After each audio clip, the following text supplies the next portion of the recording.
الذين اصطفى الله خير أما يشركون أمن خلق السماوات والأرض وأنزل لكم من السماء ماء فأنبتنا به حدائق ذات شربا أإله مع الله بل هم قوم يعدلون أمن جعل الأرض قرارا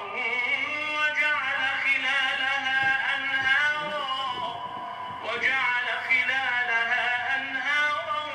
وجعل لها رواسي وجعل بين البحرين حاجزا أإله مع الله بل أكثرهم لا يعلمون أمن يجيب المضطر إذا دعاه ويكشف السوء ويجعلكم خلفاء الأرض أإله مع الله قليلا ما تذكرون أمن يهديكم في ظلمات البر والبحر ومن يرسل الرياح بشرا بين يدي رحمته أإله مع الله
أعوذ بالله من الشيطان الرجيم بسم الله الرحمن الرحيم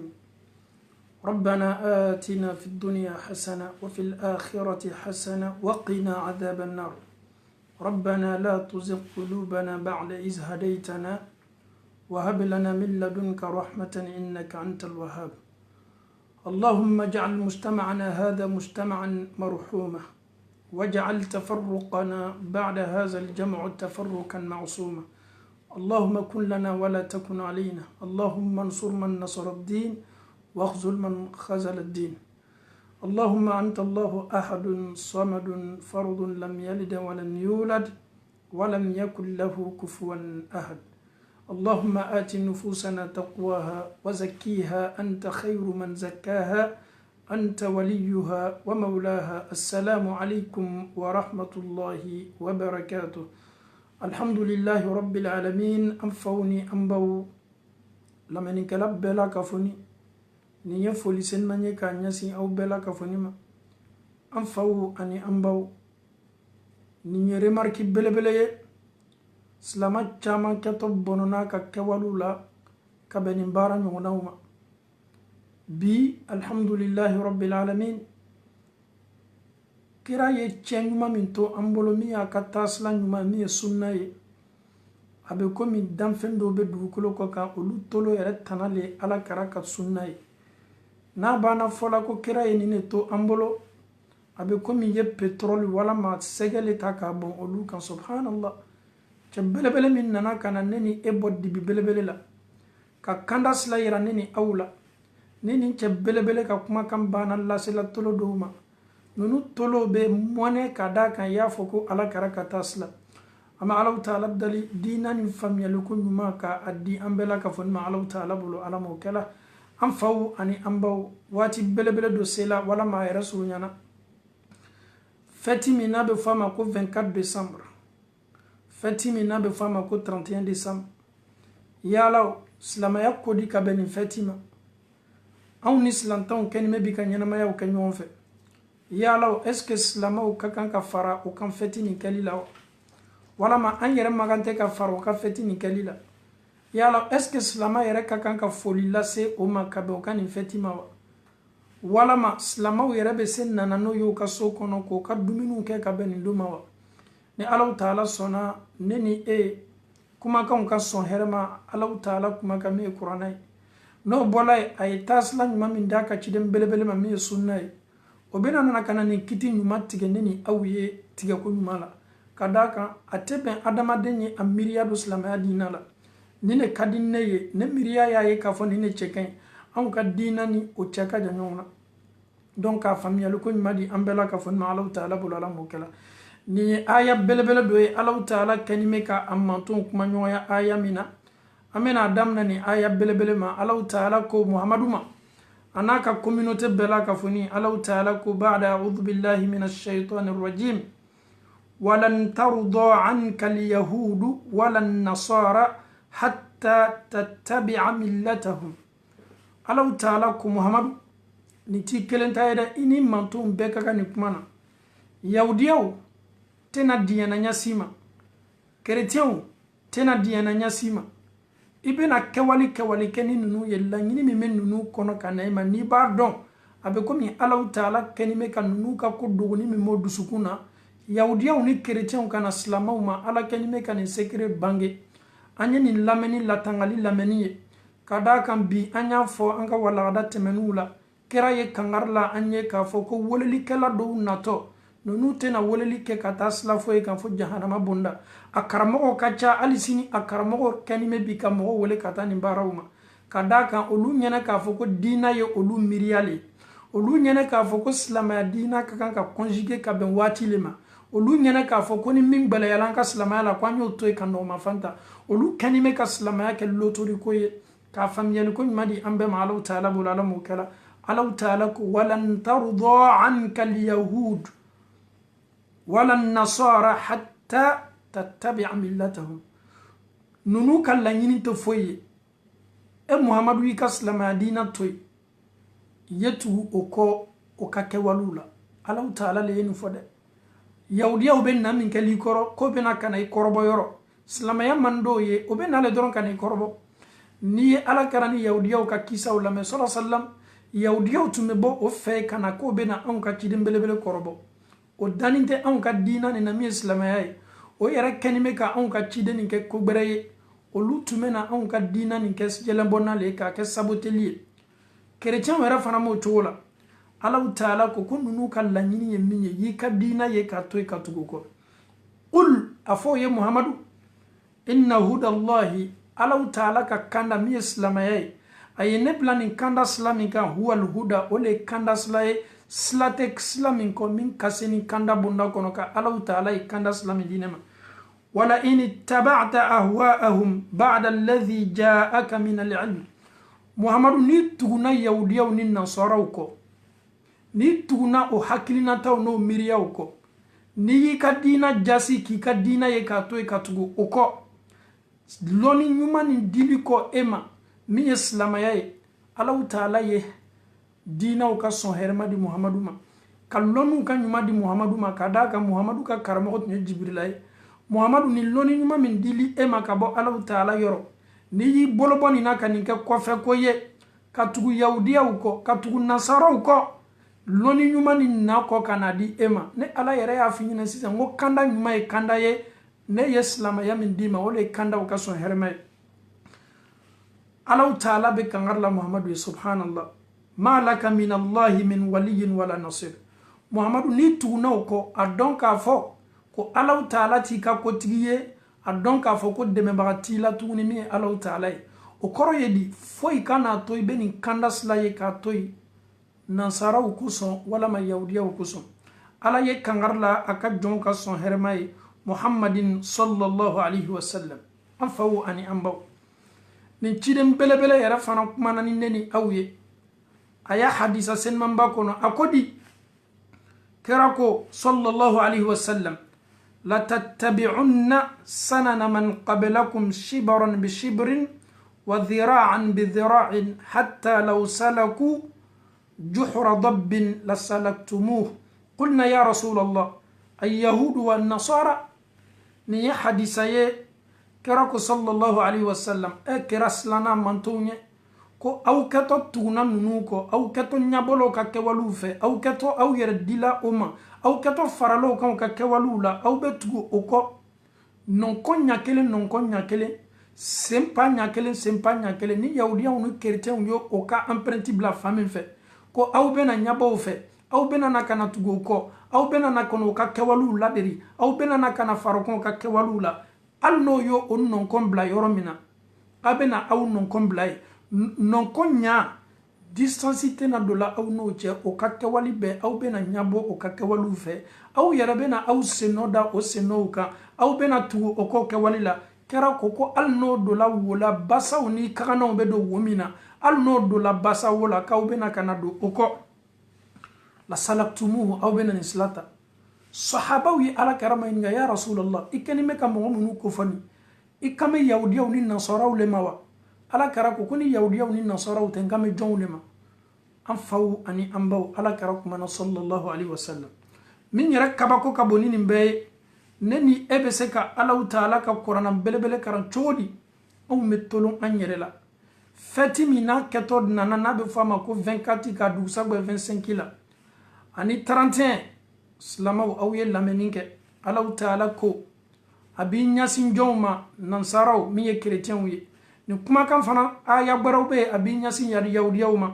alaw taala ko akuma kan sin man ba kono ba'da a'udhu billahi minash shaitanir rajim wa qalu aw kanime kan nyabon nansara minu fe aw kanime kan nansara minu jogota ka lado aw ka sokono aw kanime ka aw don la nyabo o don ka kewali minu fe alaw taala ko naw ba don ka fo ko nunu ye kuma fo ne alama nunu ye ne alaw taala neni kan ne alaw taala dogoya alaw taala ko wa qalu nasara ko mi ye chrétien wi e kanime ka minu jogota ka ki jogoye nunu ko di qalu takhaza arrahman walada nunu ko alaw taala e dentiya ke deme ala bolo ala e den soro laqad ji'tum shay'an itta alaw taala ko nasaro aw don nana ni kuma kan belebele kuma kan min julumu fanga kabo Allah ta'ala ko ni kuma kan gbiliya ko du ko so akuma kan fanga gbiliya ko du ko so Allah ta'ala ko takadu as-samawati yatafattaruna minhu wa tanshaqqu al-ard ko sangolo be nyinin ka ci ka peren ka beni kuma ma dugukolo be nyinin ka ci afambela ka fonin fe wa takhirru al-jibalu hadda kuru yere be nyinin ka ci ka ke morso ye ka banka ke pusaru ni gbambon ye ka ta nunu ya fo min ke ko deme Allah ta'ala bolo jon ko do chrétien ko do ko Isa ye Allah ta'ala denye o Isa olu chrétien ko Isa sorla ka ben 24 ma chrétien yere be ma bala ko Isa sorla ka ben 24 ma ka du sa be 25 la OK alhamdulillah an yere ma côté ka chrétien ka ko justifier ka fo ko Isa sorla domi tuambala wala ma tuantala olu yere chrétien yere dama ma be do ko ka sorla janvier o do ni te mo foima olu yere dama me kewali do kan o yere ma be o ka kewali la an slamaw Allah ta'ala e dina senima min di anuma kaban fana ko an kana an yere bonyoya nunu la kangar lala anye ayere fola kera bolo ko anye fonfo nyoya do an ni nunu che me bi an slamadow ne chasiri ni nunu ka fetila nunu ye galon belebele min ta kala Allah ta'ala la ka foko deme Allah ta'ala bolo olu be Allah ta'ala den ka soron fentileke OK alhamdulillah ebena ale munafiku karamo do ye o ba fo non fo ite 24 ni 31 la mogo ye ni kuma kan fo abe komi ya fo an nyene ka fo ko an ka ciden ama Isa nafa don aka sahaba ma Isa nafa don Isa bola ala karale lana sallallahu alaihi wasallam ala kara surunyana Isa la kateme an kan wati la asurunyana la badinya la kada kan nunu benana kan rol kelen de jedu ko ko ka sahaba ni ala kara tumbe ala kara Isa ka kuma fo nunu ye Isa yere ko fola qur'an kono Allah ta'ala Isa ko fo qur'an kono ya law ni 24 ni kali tun kaka ala kara desela Isa ka wali nyuma kali la wala ma ala kara tun nyamboye kwa kele yala Isa la ka banaka Isa kan lo manifester wala ma ni ala kara yere to Isa sahaba nunu ye ala kara kanu o ye ciden be kanu e sahaba usela nyinana ni lombelebele ko chogodi ko ni ye chrétien kan nyanga donye aw ni chesirili kaka kan donta karamogo nunu ba fo ko ana kali kaka nunu abe komi nunu kanime ka galon la wati nyuma mogowla slama demesi ibana iyere la chogodi e ka sungaro seli slanta untena nana kana farai kan ki ka sungaro seli ke e ka ton ki seli o yere makota mo minu yere laniti ka dina la kuma te ko ka farai kan ka nyanya ke aw nyam banyere la ka amboloke ko dowla ka soro komi tan ka dina ye o yere dama man ben kunya yere la ka ben o ka Isa sorondoma donc Allah ta'ala kan nabiyuma Isa abange don chrétien benin talo la chrétien yo ta ko ke o ka nyanya yere koroydi adona catholique be prière le ke o ka église kono adonye batonyo lombolo ebe fara chrétien ka bato ke ndo menu be boka ta dlo ni fe mo lui e sularu na nyona wiye ni dona catholique chrétien ka église les catholiques nous bela ka foni me veiller les que prière la nindo la nuit du 24 au 25 regardez sortez ce jour-là allez-y vérifier ce jour-là les églises nous boka veiller les que ko ka bato ke nous ka feti mino bato do ebe slama dento be se farala chrétien ka chodi ka farokan ka fanga do mo ka bato la Allah ta'ala ko dina mime ni ala kitla la ka fo ko dina lo ole an ka slama dina ko fe ala ko mo e dina bre pratiquer ko ale ala ta fe abe komi adina marikoni ne ram malo ni an kanime ka slama ni ta tolombolo le ma wala man kanime ka slama ta sebe bolo le ma kira ya fo anye ko an ka to tuno ko an ka to nyabolo fe e bislama den do le be bi obe fanga mi ni 24 ni 25 ma ala ta di ayere ka sungaro selima abe fanga mindi 31 ma ala to yere di ayere fana ka seliloma ka famiyal ko madi ambela ka fon ma Allah ta'ala bul alamu kala alhamdulillah rabbil alamin amina ala karamanyininga sallallahu alayhi wa sallama karabena neni aw baro luko mana ka famiyal ko madi ambela ka fon ma Allah ta'ala bul alamu kala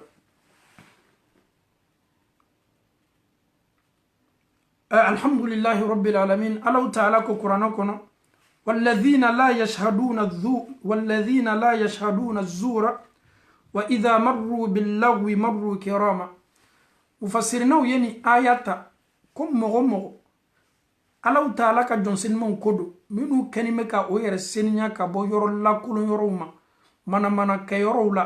منا كنفو يرولا إلا يرك الدين ما دين ميركوني الدين دمنا فاللبان عيسى كوفي Muhammadu naninko dina keto pratikela amogo buluko Allahu Ta'ala tafe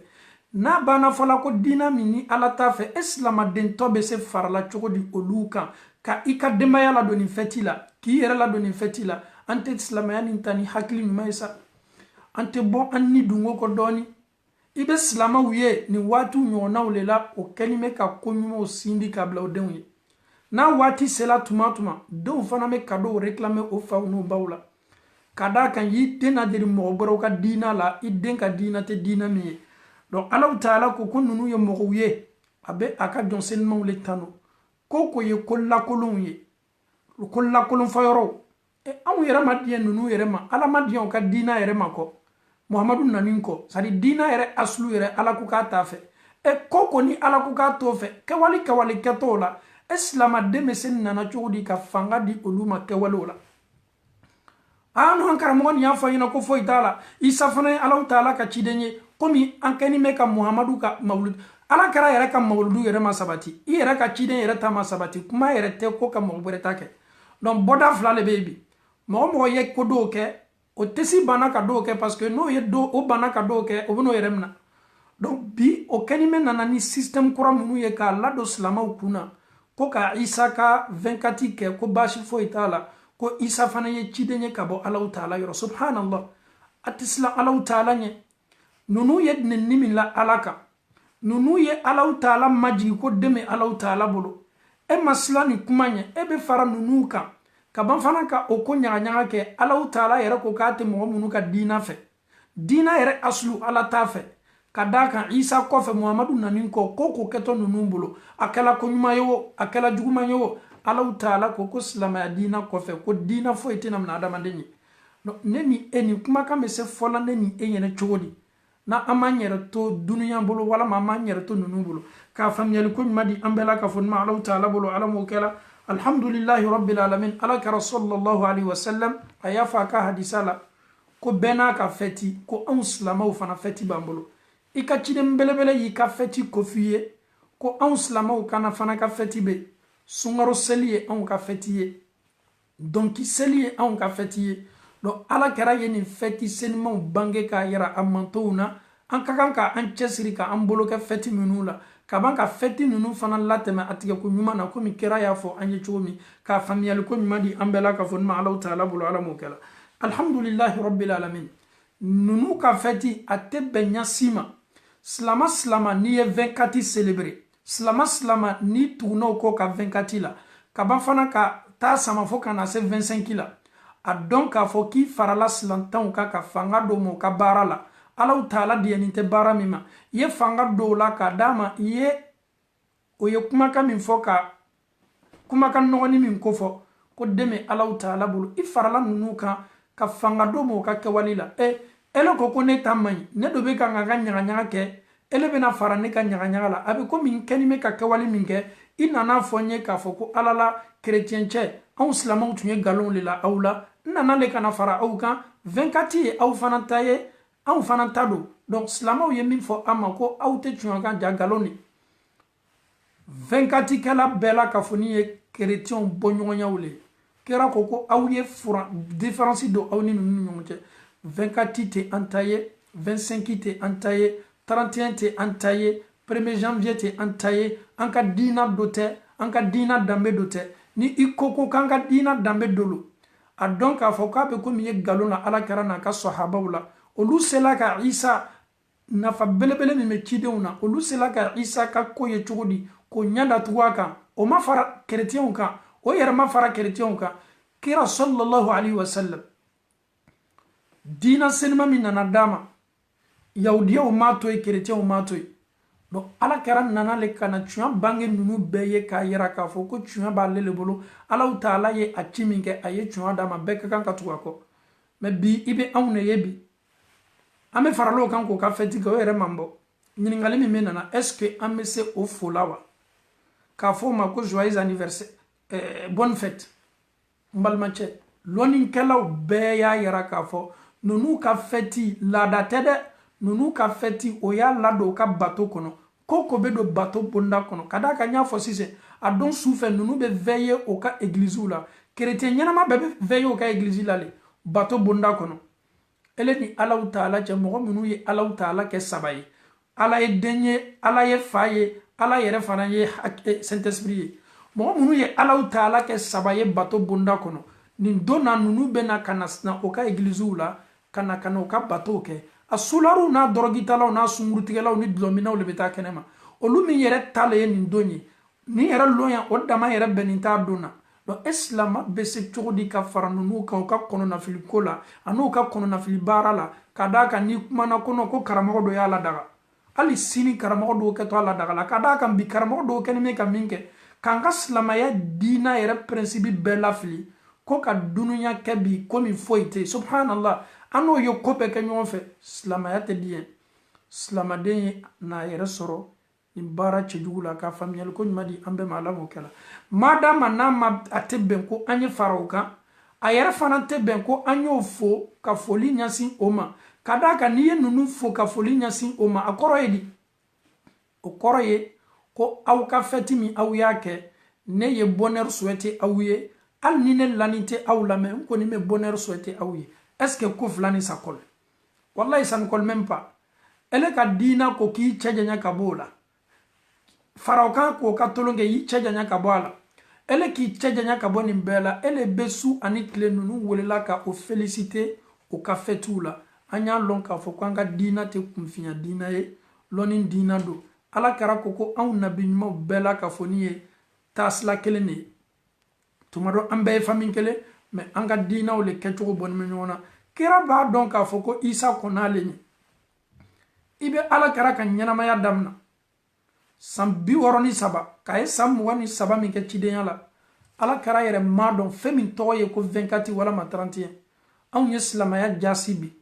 an ye silamɛya kɛ bi an sagona ko n'an diyanen ko ye an ye silamɛya kɛ bi ni karamɔgɔ murutini ni munafiku karamɔgɔ dɔw ye an bila sila min kan hali ni anw y'a dɔn k'a fɔ ko ani kɛli man kan an bɛ sin ka tugu o kɔ silamaw bi duniya tola bi intérêt le ma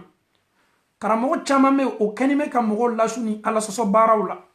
ni yɛrɛ ye nin don ma filɛ mun de bɛ kɛ nin su fɛ n y'a fɔ sisan minnu yɛrɛ sɛbɛbɔ o ka chrétienya ma olu bɛ veiller o ka église la anw minnu do t'o ye anw de bɛ nana a dulɔba min kɛ ni y'an ka jamanaw ma filɛ a don na jɔnw de bɛ dulɔ min silamadenw don a don na jɔnw de bɛ na sunkurutigɛw bɛ jɔnw donni de la silamadenw de an ta tɛ fɛti min ye an yɛrɛ bɛ fara o kan anu yɛrɛ ka ala sɔsɔ ka jugu 24 ni 31 na ka tɛmɛ olu yɛrɛ kan silamɛya yɛrɛ kɛla fɛn ye bi an y'a kɛ an sagona ko n'an diyanen ko ye 24 an ka diina dɔ tɛ 24 silamɛya ka taasila dɔ tɛ 25 fana an ka diina dɔ tɛ an fana ka taasila dɔ tɛ ka d'a kan ninnu ye mɔgɔw ye minnu ye nkalon la ala la ko den bɛ Alahu Taala bolo o man dan o ma o fana ko k'o b'o o den fana ka denkunu kɛ k'o den sɔrɔ fɛti kɛ e silama min ka se ni diina bonda kɔnɔ Alahu Taala ye diina seniman d'i ma ka cidenw ka sɔn hɛrɛma ci ka na i ma e bɛ taa fili ɲini sila jumɛn kan kɔ i tɛ to kanda kelen nin ma ala kɛra ye kanda min d'i ma k'a faamuyali ko ɲuman di an bɛɛ ma Alahu Taala bolo ala m'o kɛla alhamdulillahi rabbil alamin an tola tugu n'o kɔ fo bi ko dɔ nana ka na an caman yɛrɛ hakili datugu ka sɔrɔ an t'a kalama subhanallah wallahi an faw ani an baw silamaw tuguna chrétienw kɔ ka tugu chrétienw kɔ n ko bi gâteau le bɛ taala anw ka misiriw la bi ka bɛn denwuluw ko ma subhanallah non nin ye anniversaire ko ye gâteau ye taa misiri la ani bougiw ye taa misiri la nin ye kafiriya baara le alimami minnu b'a kan o y'a dɔn k'a fɔ k'o kɛni bɛ ka kafiriya hakili le ladon an ka diina la anw ka misiri joyeux anniversaire gâteau le bɛ taa anw ka misiri kɔnɔ subhanallah an ye misiri valeur bɔ a la an ye misiri kɛ fɛn majigininw ye ele ni Alahu Taala cɛ aw ko k'aw ye imamuw ye aw ko k'aw ye karamɔgɔw ye aw ma siran Alahu Taala ɲɛ aw ma miiri k'a fɔ londo k'aw satɔ aw tuguna ninnu ka kɛwalew kɔ i m'a mɛn lon kelen si ko Ala kɛra ka sahaba senimaw ninnu ye anniversaire gâteau ta ka na n'a ye misiri kɔnɔ bi o bena no o gato suule misiri kono o be ala kira tɔgɔ sɛbɛ kan ko Muhammad sallallahu alaihi wasallam ibe almamu ye o bena kana o dafanyo ke ka buju faga aw y'a dɔn k'a fɔ ko aw ye mɔgɔw ye aw kanime ka silamaw lafili ni silamaw fana tola aw kɔni sila kan aw y'a dɔn k'a fɔ ko aw kanime ka bɔ ɲɔgɔnya ta mɔgɔ minnu ma aw n'olu le wulitɔ aw ni alaw taala cɛ anw ka diina ma kɛ tolonkɛ diina ye bi les soi-disant imams dans les mosquées un peu partout en Afrique Obeta katak, subhanallah, et le nom du prophète est mentionné sur les gâteaux. Ole nato boujou bo kan ko ala kera yere fana ka dengulu do. Donc anye mo baro ka tasla ta ka do an ka dina la bi an yere jugu yala ka teme olu ka subhanallah. Aw ye chrétien ou ye lon ou ye ni gâteau su nyona ta ka la do ka église kono. Al na soro chrétien yere ka dina e tolonge dina e. Mais an slamaw bi. Tumado amma lon tumado nunu yere kanime kan hakilina taw ta yorojma. Malo ni shetana le kanime kan miria sugu do la kadaka ni shetana bana sela dina nyamo la kaban a kofa mo ko ni koto luma ibo sigini yo ka derki bawla nunu ye almamuye nunu ye jamana ka dina représenter mo ye ko olu kanime ka bouger ka famiyal ko madi ambela ka fon ma Allah taala bul alamu kala alhamdulillah rabbil alamin an fawni ambaw ni an ka dina tulani taslaka santan samugan kofe an ka dina bena ka dina sugu jumay wallahi islamaya yere valeur be boto alali e misiri bi anniversaire gâteau le betalay kabe muma anya mo goro ka dina nyuna taka lado an ka dina la subhanallah e ante misru bonyosa anta donc a foko ala kara ko ala taala ka sumunu be dukolo ka misru do misru ye sebe ke yoro de bato ke yoro le sujudu be yoro le anga furusiro yoro lo anga dengulu yoro lo anga adamadenya sebena kan fo yoro do mana yoro tede bi on kanima ko leke ni min sawala ne fana bi awyena ne fana ye karamo ye ne fana ka mawludi organiser to fenjara baraka tonne ye bi ni min sawala o fana ba ta organiser boujou ni gâteau le nato mbalmache ite sallallahu taala nya ite dina ni ta seninya bunda kono ite dina ninta sabali la kira ye sabali selma minutu ko adon ka fo ki kanime ka komi ke ki be slama groupe do la monela adon ka fo ki be kan ki yere le bla problème na Allah taala fe ka famiyal ko madi ambela ka fo ma Allah taala bolo ala mo kala ambe segi kana lameni kala bela ka fo ni ma an kanu nyongo be Facebook ka ni message e kere ni mbolo ma aw taale aw nyana ka fo ka aw taala aw fana mala billahi tallahi aw fana mala su ani clé aw le kanime pi ka udon ka anniversaire u nyanga ke ni mi mabla ko HD quoi mbal mamso te sallallahu taala nyasa ikanime ki dena deri ko dole la ikadina maso ko mima ibala bi yero don ko sebe nyara kan nyo chama meninke wati be ni mi sawala o ba den ka anniversaire affiché ni mi yera ma commentaire ka be sinko kele ni ye commentaire yera ken su koro adon ka fo ki ka dina dote anye fembaro le ta adama den do bolo ka do anka dina la fangala ika dina te fe mi munebe nyabo fe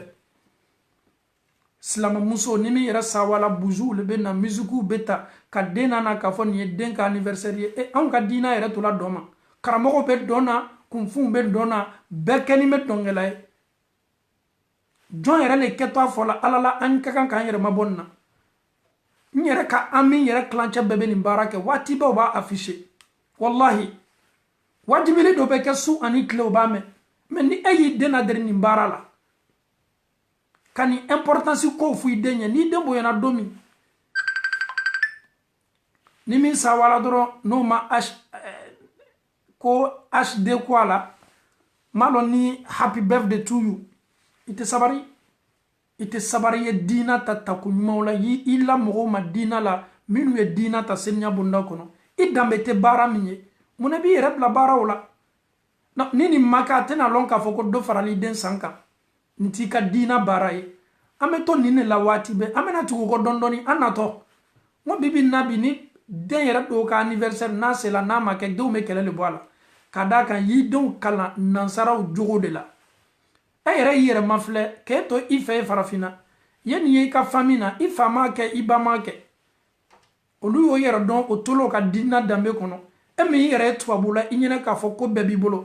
ni min sawala doron pa fo beta kata buju sans pâtisserie la den ka anniversaire a bɛ ban ko cori ko bɛɛ ye duwawu k'a ye i ka diina dɔ tɛ silama ka kan ka ɲɛbɔ a ka kɛwale le fɛ i ta kɛtɔ ko fila le i kɛna kili yɛrɛ ye i tɛna kɛla sugu bɛrɛ ye silama ka kan ka kɛ mɔgɔ ye mɔgɔ min ka diina ka da ye mɔgɔ min m'a ka diina lakɔrɔsi mɔgɔ min fana bɛ a ka diina danbew latanga n'i do y'o to yen k'i ɲɛbɔ mɔgɔ bɔrɔ ka kɛwale fɛ i ka kɛwale tɛ kɛwale minnu ye a ko kɛni bɛ ka fanga sɔrɔ ne bɛ silanna san 10 san 20 nin kɔfɛ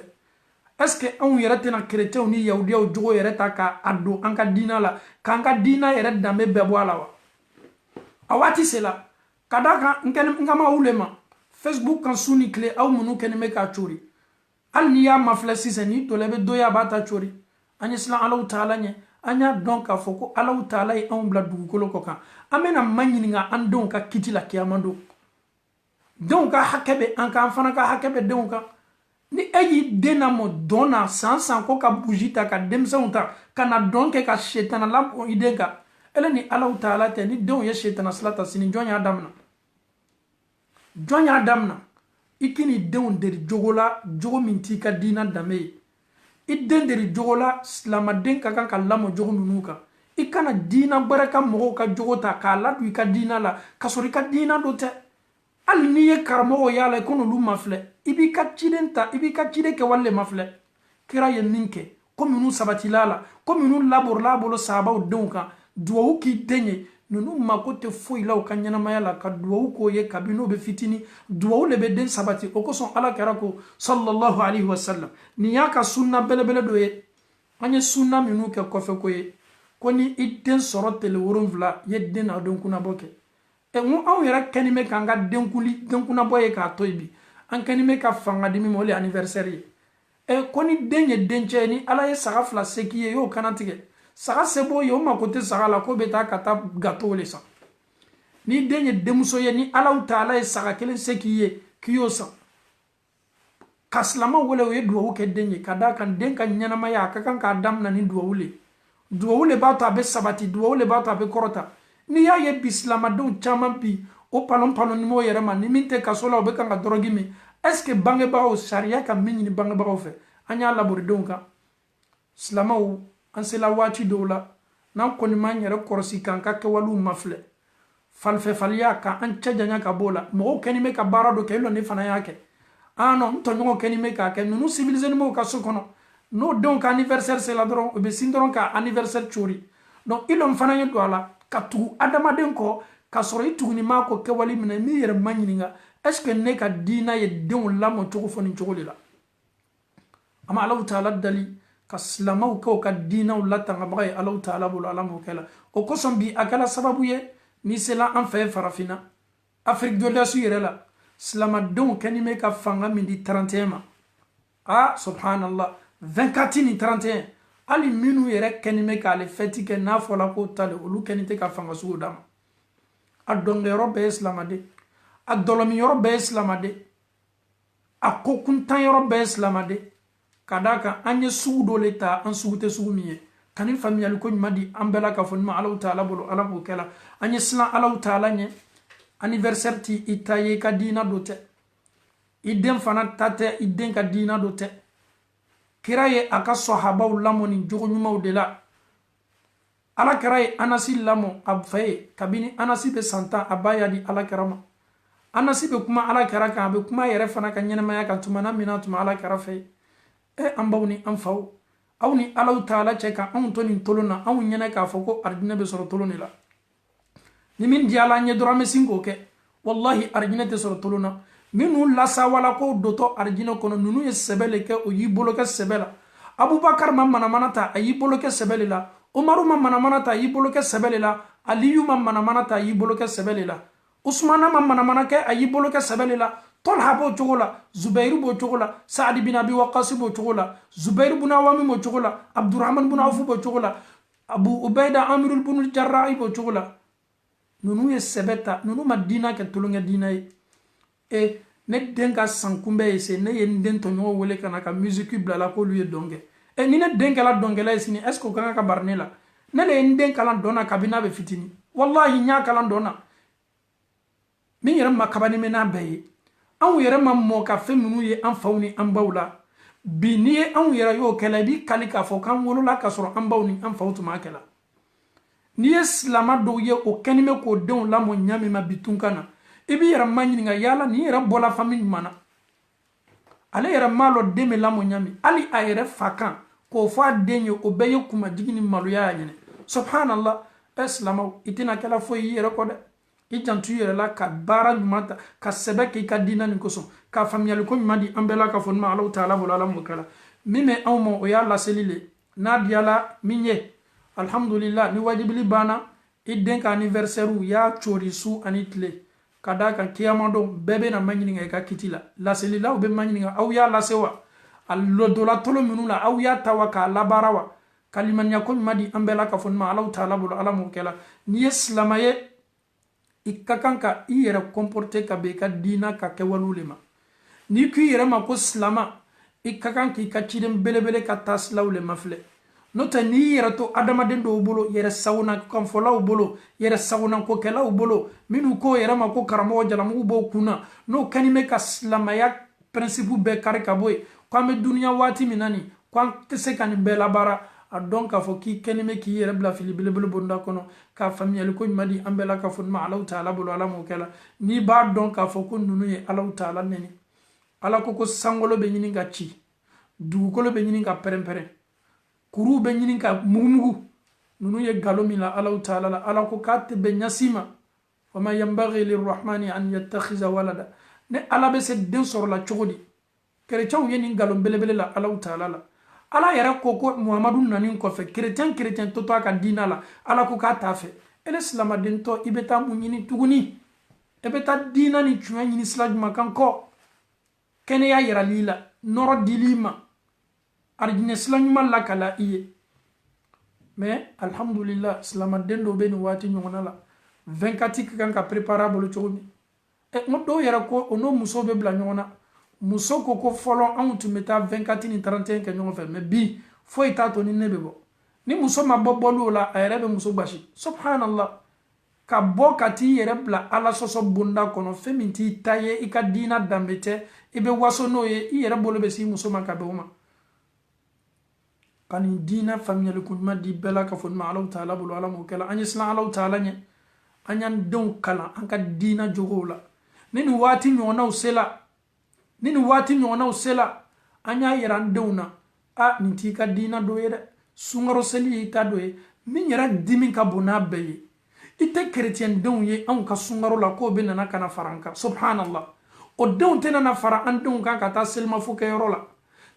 seliba fana na o b'o cogo la ninnu yɛrɛ dɔw bɛ taa ekɔliso la a don hali n'a fɔla ko n'a diyala min ye o kana taa o si t'o den na ban k'a fɔ ko den ye ekɔli bila silamaw ka fɛti kosɔn o mako tɛ an na o mako t'an ka fɛti la o tɛ valeur dilan an ka fɛti ma Alahu taala y'a fɔ kuranɛ kɔnɔ ko ninnu muhamadu ninnu tɛna diɲɛ ma ɲasi ma ninnu ka miiriya ye min ye y'i ka diina bila ka tugu o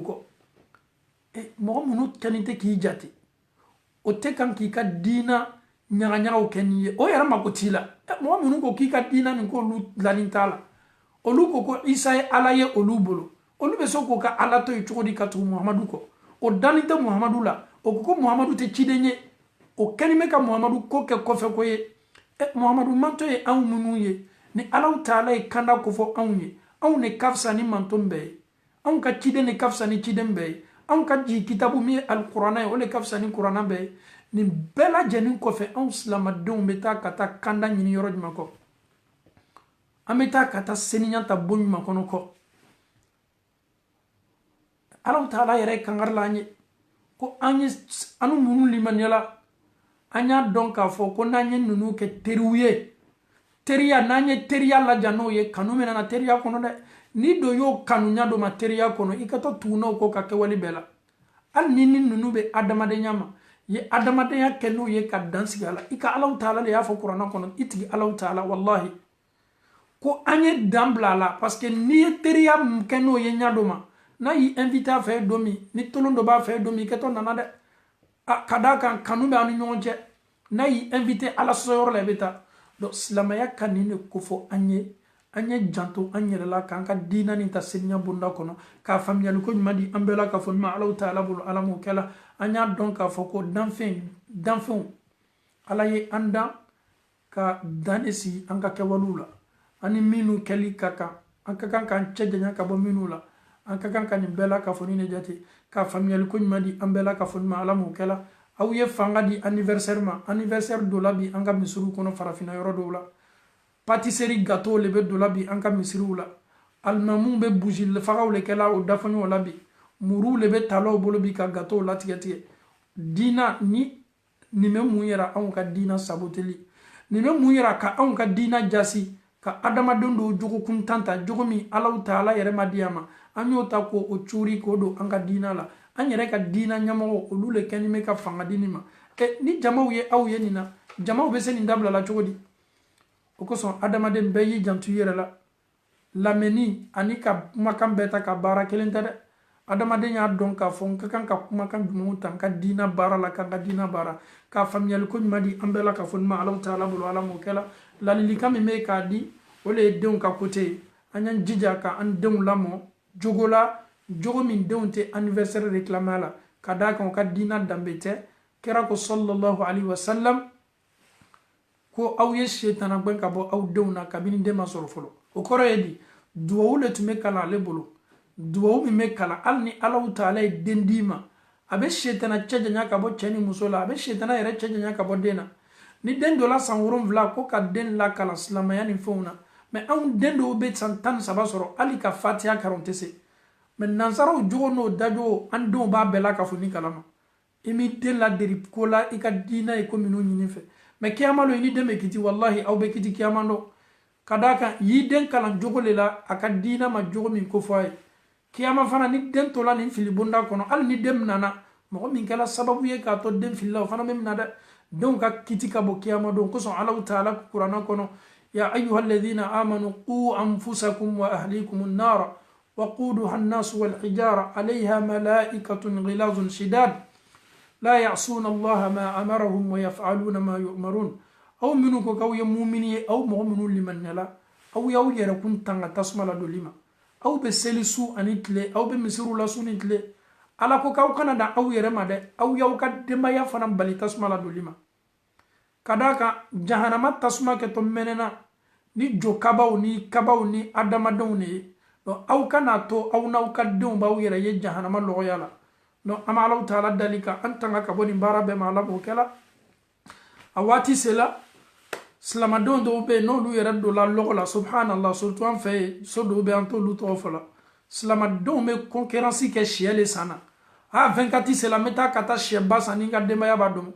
ni kaye asawani me e beta chie sa feminti ka fetie ele ni Allah taala cha chrétien na la longelen seldo ka beta sagasa ka feti ke ni islamawi mo munu yera la niti ka dina la ne nunu ye an ye selila wallahi nunu be an ke la la to ni na lo mawle nunu yera ko le ko islama be kafiri ko an ni arjine chabe ko mi sani lugo mais ibe an ne ye ameta kata chiesa a ko 24 le ibanye ame soiro organiser 24 do islamado ante segi an yere madoni an ko name duwa uke karamo munu keni me ka islamo la fili an fe alama hakli nyuma dila nunuma nunun natani men nafolo min ko nafolo min keni me sababu ye o keni me ka an fawni an baw la fili ame Allah taala dalika hakli nyuma do ma alamo kala kadaka an fawni an baw a chamana alamo luke anyanyini bawo kuma te ko kalo be keni me ki ka karamo le lame ni karamo ya fo nunu ye ko bashi tala ebe laji ya beta chiesa ko metanga 24 chiesa ebe aja fana ko mitanga 24 chiesa slamo ni on ka dina kalate anya yer manyininga on ye generation kurai on fana dewni amma madon ka watila ko be kadi ko slama arete na to tole masa kadaka slama don keni me ka slanton jogo beta ka ado ka dina la kasoro o ka dina dote anga dina dote souhaiter même bonne fête ika dina era ti permettere e bonne fête souhaito yi kadaka ni ko ma ko bonne fête abe ko mi idalo kuma kana o ye galo min tige ka la idalala o era ko isa sor la domi o era ma bellona do ko 24 do ko janvier o era dama ma bedona ele be kedi ka tu adamadenw ko fili bonda kono ka da ka nɔrɔya di la e ma ala man bɛnna sababa ma ala man fɔtaw ni an kɛtaw bɛnna ala kɛra taw ma ala man bɔra duniya nin kɔ ala kana to anan bɔnsɔn ye fili ka da kan fili be damina dɔn dɔn ni e ye fili ta i denw kɛni bɛ k'i mafilɛ olu fana bi i ka jogo min n'i y'a laboro olu kan o kɛtɔ le ta la ni denw fana kɛla o ta mɔgɔ ye lomi olu fana kɛtɔ jogo le laborola o denw kan olu fana kɛtɔ jogo le laboro denw kan jɔn kɛla sababu ye ka génération bɛɛ tiɲɛ e le kɛla sababu ye parce que e den y'a ta e le la o fana den y'a ta o le la donc e yɛrɛ kɛla sababu ye ka i ka génération bɛɛ la ka fɔ ni bila fili bonda kɔnɔ k'a faamuyali ko ɲuman di an bɛɛ la ka fɔ ni ma alaw ta ala bolo ala m'o kɛla 24 ni 25 silamɛw an ta tɛ an y'an cɛ janya ka bɔ a la 31 ni 1er janvier an ta tɛ an y'an cɛ janya ka bɔ a la ka da kan i ta tɛ fɛn min i ta t'o ye n'i ye fɛn min karaba k'a k'i ta ye a dɔn k'a fɔ ko bɔnɔ ni conséquence b'a la k'a faamuyali ko ɲuman di an bɛɛ la ka fɔ ni ma alaw ta ala bolo ala m'o kɛla n'i ma ɲininka ala mun n'an ta tɛ jaabi kelen pe bɛ yen o y'o di kira ni isa tun ka surun ni anw ye sahabaw olu ka waati tun ka surun isa la ka tɛmɛ anw kan donc ninnu ye isa ka denwuli don ni o ɲinana kɔ le walama 24 ni 31 ninnu ɲinana kɔ le ni yɛrɛ y'a kuma filɛ ni yɛrɛ ye fɛti ye a bɔla romain de yɔrɔ romain de y'a créé ka ban fana chrétiens y'a ta k'a don ka adoration bonda kɔnɔ galonfin galon labɛnni ka faamuyali ko ɲuman di an bɛɛ ma ala m'o kɛla alaw taala ye isa sɔrɔ cogo ko fɔ an ye suratu mariyama kɔnɔ waskuru fi lkitabi maryama idh intabazat min ahliha makanan sharqiya فاتخذت من دونهم حجابا فأرسلنا إليها روحنا فتمثل لها بشرا سويا على مريم يه عيسى سورة چومي على يو كفو أني سورة مريم كونو كان يففوكو مالا أسور لا چومي كما نغنيا من تمناني جبريل چه على تعالى يني بكفو أني إسلامو أنك دينا لوني دينا إسا أنك دينا تكم فينا دينا أنك نتو أدما دونكو كوالولا kewale min n'an ka diina do tɛ n'an bɛ fɛ k'a ta k'a forcer k'a k'an ka diina do ye ka d'a kan dɔw kumakan ye min ye isa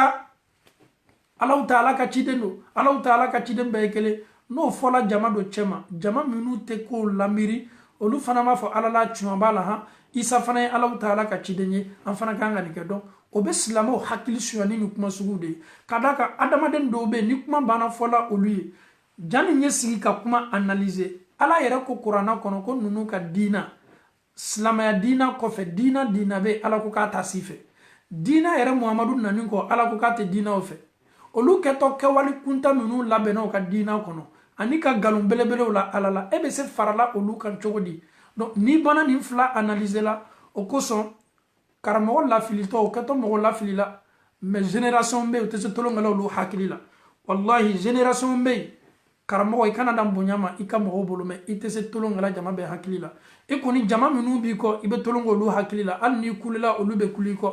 ka d'a kan olu ma lɔn olu yɛrɛ ka sɔrɔ kɛtɔ di olu dɔw yɛrɛ ɲɛnɛ k'a fɔ ko karamɔgɔ le kɛtɔ lɔla olu ka kiti la alaw taala ka kiti kɛnɛ kan wallahi n'i ye dɔw ma ɲininka ko karamɔgɔ dɔw le kɛtɔ lasurunadoli kɛla anw ye aw t'a kalama k'aw ni ninnu karamɔgɔ kɛtɔ borila ɲɔgɔn ye kiyama dɔn aw ni ninnu kɛtɔ kafiriyala ɲɔgɔn ma kiyama dɔn wallahi n'aw b'a dɔn k'a fɔ ko ninnu yɛrɛ dɔw bɛ ala kɛra ko sallallahu alaihi wasallam ko ninnu ye welelilaw ye ka taa jahanama da la karamɔgɔw don ala kɛra ko to ko welelilaw don ko ninnu tɛ yɔrɔ si kiyama dɔn fo jahanama bonda la kira y'a fɔ a m'a fɔ ko kafiru dɛ ko welelikɛlaw don wajibilikɛlaw don hakililajigilaw don kawanikɛlaw don mɛ ninnu tɛ adamadenw wele ka taa sila foyi kan fo jahanama bonda donc ni nin banna fɔla ne ni e ye an y'an jija an kana diina ta galon da an kana diina ta manamana sila kan i ka diina tɛ tolonkɛ diina ye i ka diina tɛ k'a fɔ ala nin ne ka di ne ye ni n y'a ye mɔgɔ wɛrɛ la n b'a ta k'a ladon n ka diina la alaw taala ko muhamadu ma alyawma akmaltu lakum dinakum wa atmamtu alaykum ni'mati wa raditu lakum alislama diina anw ka diina dafala k'a di muhamadu ma k'a seniya k'a d'a ma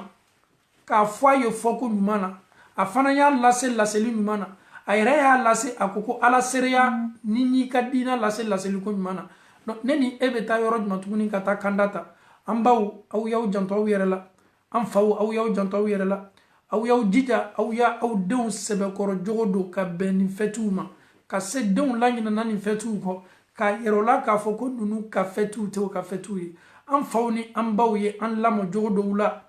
o ye an lasila nunu ka fréquentation bagne o yɛrɛ ko tuma dɔ hali n'a kumakan yɛrɛ sɛbɛnli tɛ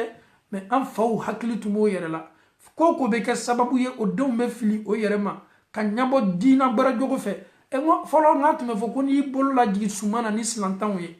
silamɛtanw ko n'i y'i bolo lajigi suma na ko nɛɛw le bɛ bɔ o bolow la ni kumaw tun bɛ fɔ fɔlɔ hali ni sɛbɛnli kumaw tɛ mais nin bɛ kɛle ka an cɛ janya ka bɔ o la an kana ɲabɔ o fɛ k'o jogow ta ka n'a ladon an ka danbe n'an ka diina la ko n'i ye dumuni kɛ n'o ye dɔrɔn ko nɛɛ le bɛ bɔ o bolo la walama joli nunu tun bɛ fɔle an ka mɔgɔbaw bolo pour que an ye silan mais bi subhanallah jogo jogo b'o la an y'a bɛɛ ta jogo jogo b'o la an y'a bɛɛ ta anniversaire yɛrɛ an yɛrɛ ka jugu o la ka tɛmɛ olu yɛrɛ kan silamaden kilancɛ bɛɛ bɛ anniversaire kɛ a den 5 den 3 a y'a k'a bɛɛ la ka fɔ nin na a fana ma conséquence lɔn ale ɲinɛ ko anniversaire ye sunkuruya ye walama ɲalaka le walama alala Yesu ye veille wallahi ni ɲalaka cɛ ka jan ni ko bɛɛ ye e ye fɛ k'i den kɛ tubabu ye walama k'a kɛ nansara ye den bɛ lamɔ jogo ɲuman la hali n'a ma se nin ma mɔgɔw ka kan ka ɲabɔ baara minnu fɛ denmisɛnw bɛ kan ka kuranna mémoriser denmisɛnw bɛ kan ka hadisaw dɔn mɔgɔw kɛlen bɛ ka cɛsiri kɛ bi k'o denw lataa kuranna kalanyɔrɔw la k'o denw lamɔ silamɛya lamɔ ɲuman na ele kɛlen bɛ k'i den lamɔ nin baara la subhanallah mɔgɔ yɛrɛ dɔw ka kan ka maloya i ka kan ka maloya i yɛrɛ ma i den filanw de bɛ bi o b'i jɔ ka kuranna bɛɛ kalan bɛɛ sabali m'o la bɛɛ fana m'o ka video partager ka d'a kan o faw n'o baw ye o sɛbɛkɔrɔ don o denw ka lamɔ ko ɲuman ma mais anw bɛ waso baara min na ma fille walama mon fils a 5 ans c'est son anniversaire donc a bɛ sin k'o cɔri an ye silan Alahu taala ɲɛ n'o tɛ mɔgɔ minnu denw bɛ kuranna kalanyɔrɔw la mɔgɔ minnu denw kɛlen bɛ k'o denw bila sɛbɛw la i t'olu ye k'a fɔ k'o b'o denw bila nin ko lakolon ɲɔgɔnna la n'i yɛrɛ k'a mɛn ko n bɛ n den ka anniversaire kɛ la a bɛ n kɛrɛfɛ le ninnu kɛlen bɛ k'o denw jogo don jogo la o ye mɔni kuranna jogo ye kira jogo tun ye kuranna le Aisha ma ɲininka la radiyallahu anha ko kira jogo tun ye mun ye ko ala kira jogo tun ye kuranna ye mais bi anw denw jogo tɛ kuranna ye dɛ anw denw jogo kɛla nansaraw jogo de ye i m'o y'an ka so kɔnɔ coiffure kuntanw b'o kun na jiniw bɛ lajigila o sigiyɔrɔw kan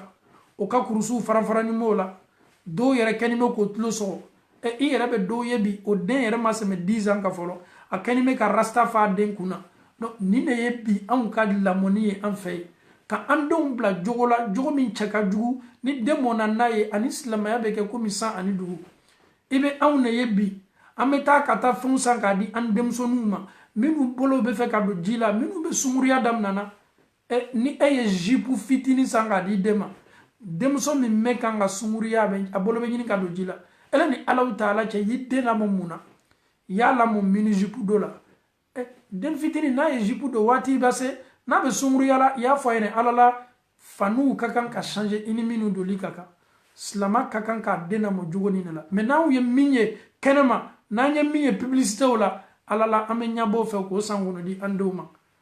ni e den bɔla i ka so kɔnɔ don dɔ k'a taa to a kamere fɛ karamɔgɔ le bɛ wele aw ye duwawu kɛ n den ye jɔn de ye den laderi nin jogo la ni i den deri mini jupu dɔ la i ma kameraw le ɲa don a la ni i den laderi bodi fitinin dɔ la sunkurunin k'a disi bila kɛnɛma e ye kameradenw le ɲa don a la walama m'o ɲa don a la mais n'i y'i den lamɔ sutara tali la k'i den na adabu jogo yɛrɛ yɛrɛ la wallahi ala bɛ bɛnsema ɲuman d'i ma denmuso yɛrɛ ye koba ye silamɛya la kira ko sallallahu alaihi wasallam ni ala y'a kelen walama a fila di mɔgɔ min ma i sela k'a lamɔ lamɔni ko ɲuman na fo ka taa nin denmuso don furu la ko Alahu taala bɛ jahanama haramuya i fari ma mais bi anw de ye mɔgɔ fɔlɔw ye min kɛlen bɛ k'o denmusow pousser jɛnɛya la mais n'i ye fani don i den kana k'a lataa kɛnɛma denmuso kɔbara fa a kɛla sunkuru ye a bɛ bɔ i sen kan donfani min b'a la i ɲɛ b'a la i t'a wele k'a sigi k'a n'a hakili yira ɲɔgɔn na ele ni Alahu taala cɛ n'o ye tiɲɛni ko ko kɛ kɛnɛma i ka kan ka jɔn jaraki jarakili ye i yɛrɛ ta ye an ye den lamɔ silamɛya lamɔni na den kalan kuranna la den ka diina ko fɔ a ye a baro a ka ciden na a baro a ka ciden ka kisaw la den y'a dɔn k'a fɔ ko ni ye silamɛ ye hali n'a taala ekɔli la a bɛ lɔn a kɛwalew ma ko a ye silamɛ ye an bɛ Alahu taala dali ka silamɛw kɛ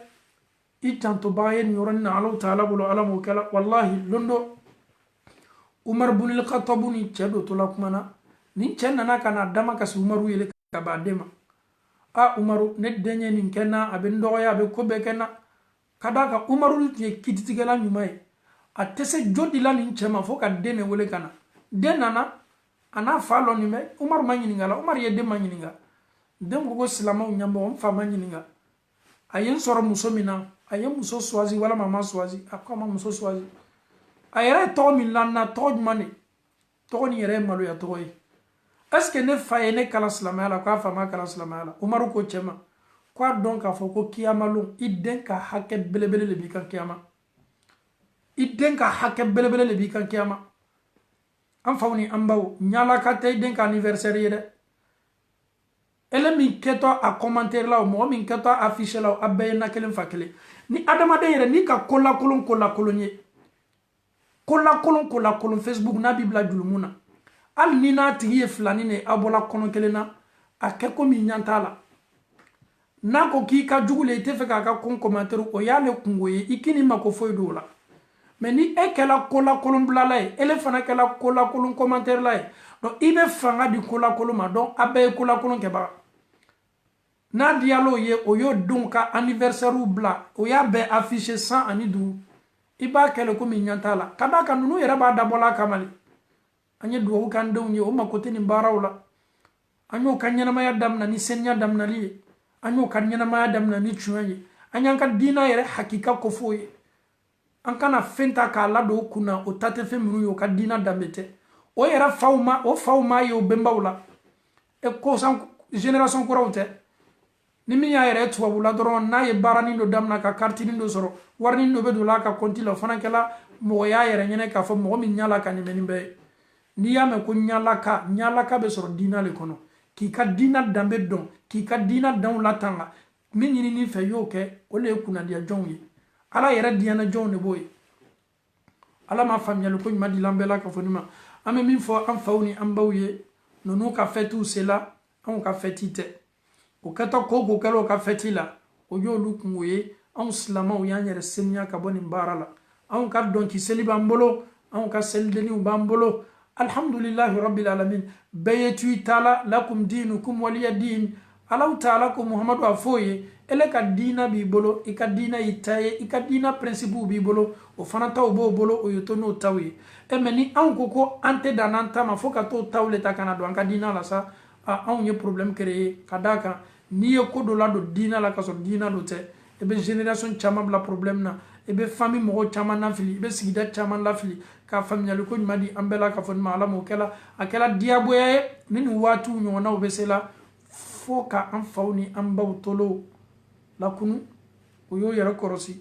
nunu ka fetuma o yo yara korosi nunu foluma ka be ka fetuma anye to anga dina principe bolo anya anga dina ke komi ala karana ka sahaba o ya ka o ma ke ni complexier o ya ke ni fierté ka be dina ke ko nyuma mais an muslimayala al nan fola islamaya foli la complexe bana ka lamna ika dina yere principe complexe bilola mais mo gre ka dina ke walu be fanga badola islamaya bi kala ko bay ayere be wasu kakan ka wasu na ka dina ke wali minye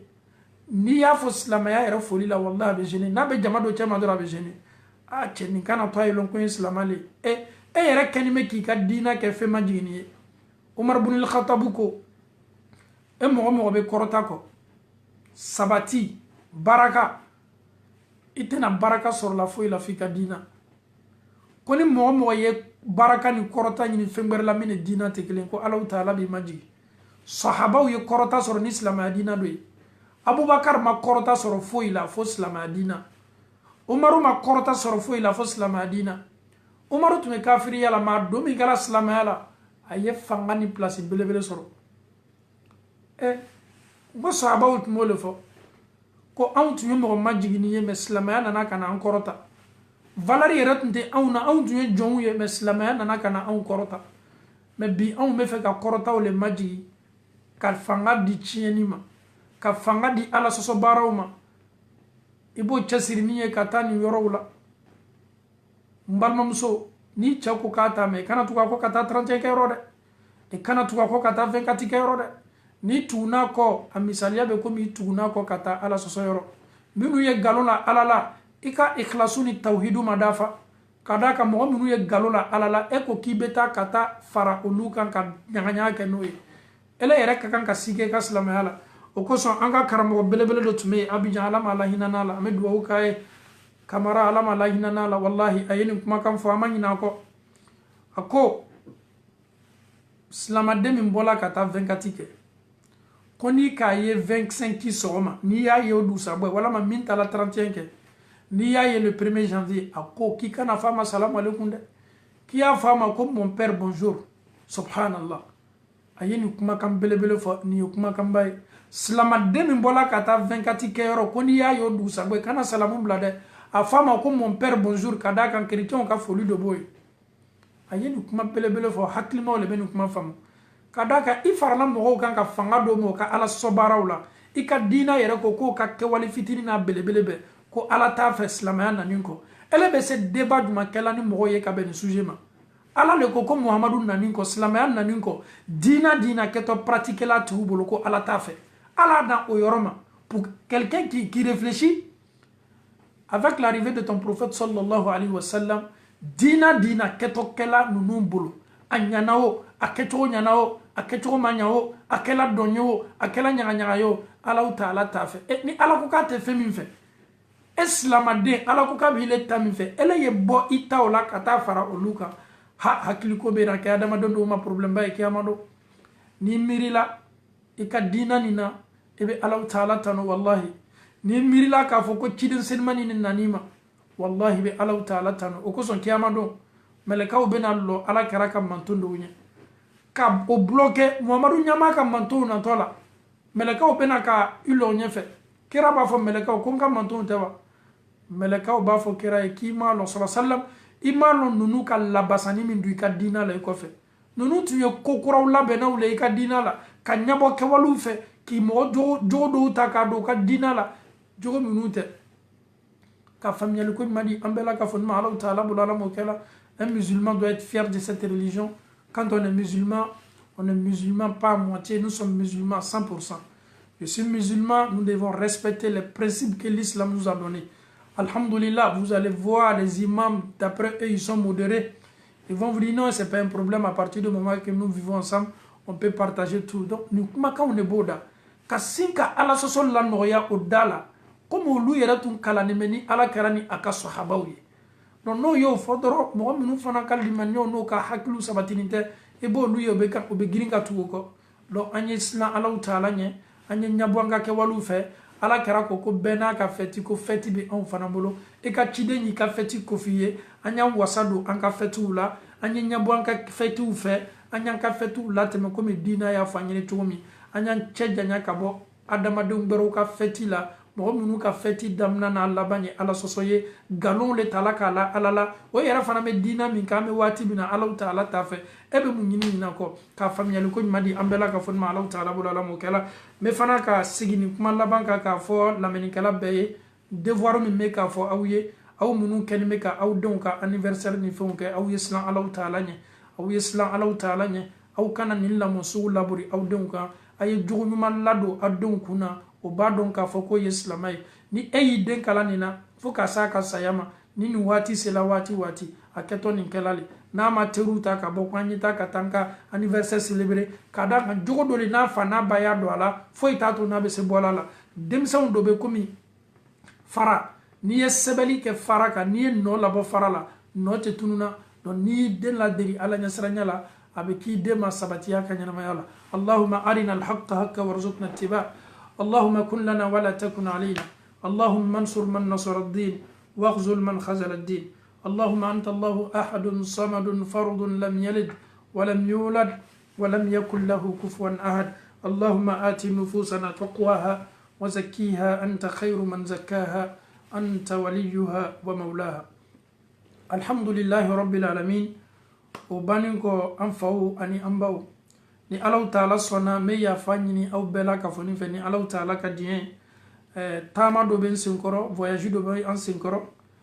ni Allah taala sona me fe ka tabo farafina ni Allah taala ka dien ka tabo famuma ka ban fana alhamdulillah kata hakilla jugu ke yoro mi tourner ambe do nyini au bela ka foni fe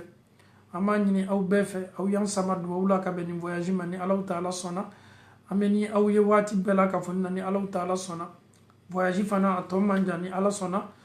lo kunata la semaine prochaine inchallah Allah taala ni Allah dienama on va vous laisser inchallah pour un juste un petit moment ni Allah taala ka die ante c'est la voyage là faut ka anya fawye amma ko be aw bela ka foni ka duwawula ayan sama duwawula kere kere ni buluma am fana me duwawu kala awye aw hamina ko ni aw jorona ko ka Allah taala ke ka ben ya la mo kala ama Allah taala dali masami kitilan ka balma ya la dugolo ko kan ka ke arjina balma ya la mo kala ame koko kenante koko fo ame koko kenante bla alala ka Allah taala ke ka ubaram sono ya anyi ala mo kala nanya koko fo fili boluma ama Allah taala dali ka ala ya fama ala mo kala aqulu ma tasma'una wastaghfirullah li wa lakum wa li sa'iril muslimina min kulli dhanbin فاستغفروه إنه هو الغفور الرحيم السلام عليكم ورحمة الله وبركاته